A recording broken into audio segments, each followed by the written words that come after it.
Hello friends, आज के इस वीडियो में हम लोग प्रश्नावली 9.1 प्रश्न संख्या 2 का अध्ययन करेंगे। तो सबसे पहले प्रश्न संख्या 2 पढ़ते हैं। प्रश्न संख्या 2 में दिया गया है कि आंधी आने से एक पेड़ टूट जाता है और टूटा हुआ भाग इस तरह मुड़ जाता है कि पेड़ का शिखर जमीन को छूने लगता है और इसके साथ 30 डिग्री का कोण बनाता है। पेड़ के पाद बिंदु की दूरी जहाँ पेड़ का शिखर जमीन को छूता है 8 मीटर है। तो पेड़ की ऊंचाई ज्ञात कीजिए। तो सबसे पहले हम लोग क्या करेंगे, इस सवाल के अनुसार से है ना, हम एक चित्र का रचना करते हैं। तो यहाँ पे कह रहा है कि आंधी आने से एक पेड़ टूट जाता है और टूटा हुआ भाग जमीन को छूता है। तो सबसे पहले हम क्या करते हैं कि यहाँ पे एक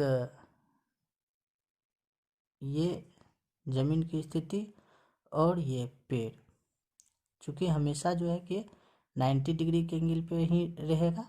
हम पहले भी बताए, पहले के सवाल में भी, कि पेड़ हो या कोई इमारत हो या कोई खंभा हो, जब भी पृथ्वी पर ऊर्ध्वाधर अर्थात लंबवत हो तो 90 डिग्री के एंगल से ही माना जाता है। कर पेड़ का कुछ हिस्सा टूट जाता है जो जमीन को छूने लगता है। सपोज करते हैं यहाँ पे एक पेड़ है जिसका हिस्सा टूट के जमीन को छू रहा है ना। तो हमको क्या ज्ञात करना है, पेड़ का ऊंचाई ज्ञात करना है।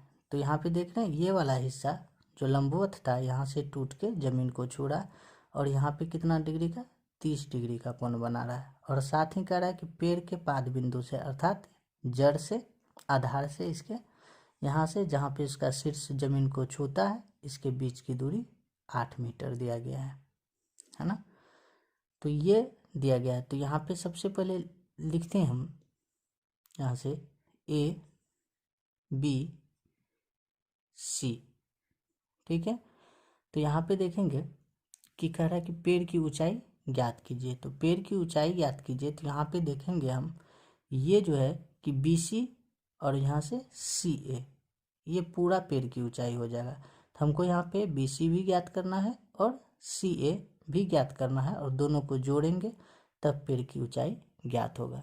तो सबसे पहले यहाँ पे लिख लेते हैं,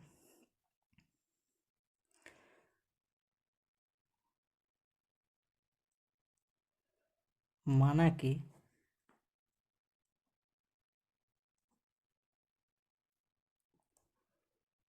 पेड़ ऊंचाई या लंबाई कहेंगे, पेड़ की लंबाई जो है क्या हो जाएगा, बी सी प्लस सी ए, बी सी प्लस सी ए है।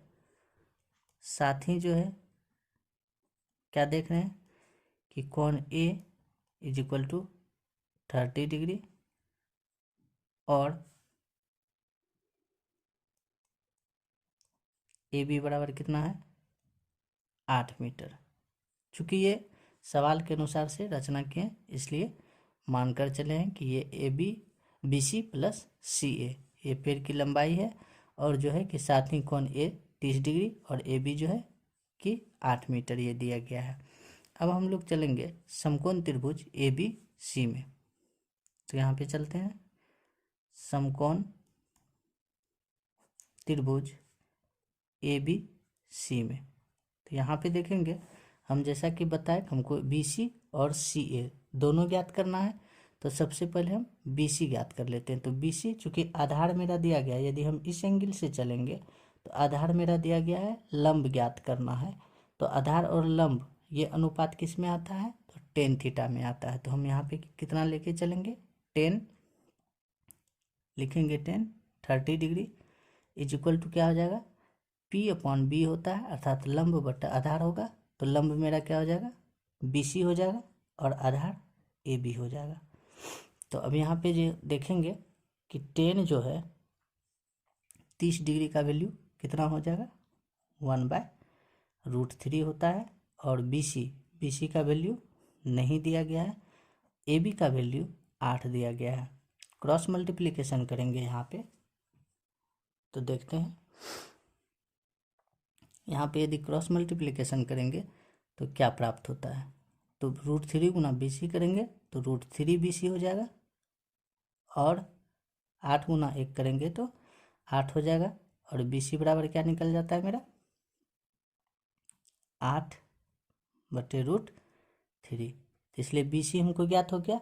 हम बताएं कि पेड़ की पूरी ऊंचाई को ज्ञात करने के लिए क्या करना पड़ेगा, हमको BC और AC दोनों ज्ञात करना पड़ेगा। तो हम क्या करेंगे, तो पुनः चलेंगे समकोण त्रिभुज, पुनः समकोण त्रिभुज ABC में चलेंगे।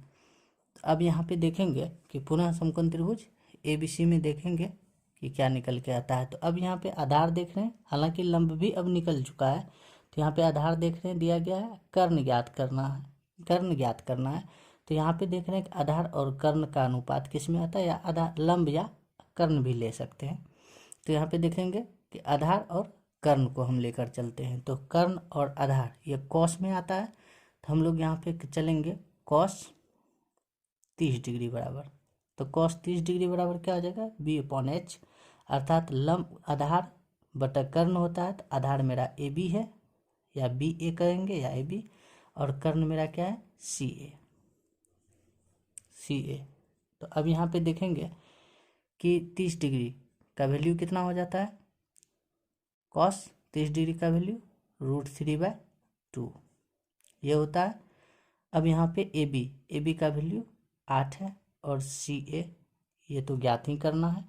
अब यहाँ भी क्रॉस मल्टीप्लिकेशन करेंगे तो देखते हैं √3 गुना CA करेंगे तो कितना हो जाएगा √3 CA बराबर क्या 8 दूना 16 हो जाएगा।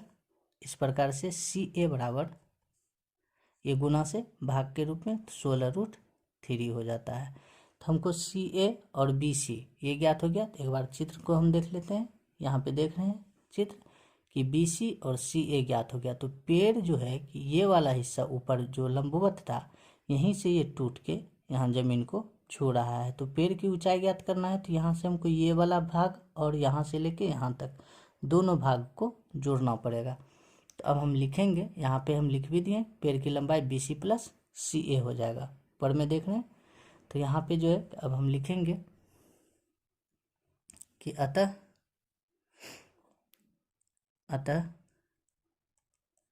पेड़ की लंबाई बराबर क्या हो जाएगा BC + CA।